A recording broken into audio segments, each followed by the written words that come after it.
बिस्मिल्लाहिर्रहमानिर्रहीम। अस्सलाम वालेकुम। शुमाल HD न्यूज़ के साथ मैं हूं अमार उल्फत। आपको बताते चले, मुस्लिम लीग नून के कायद नवाज शरीफ का इसाक डार के बेटे के घर दुबई में क़याम। आज अहम मुलाकातें मुतवक्के।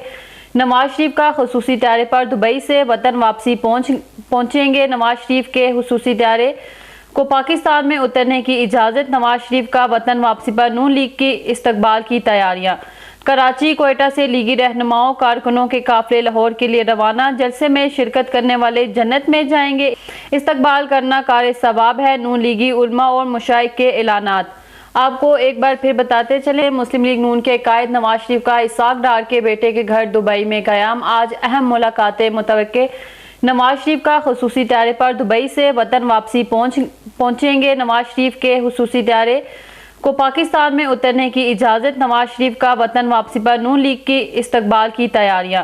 कराची कोयटा से लीगी रहनुमाओं कारकुनों के काफिले लाहौर के लिए रवाना। जलसे में शिरकत करने वाले जन्नत में जाएंगे।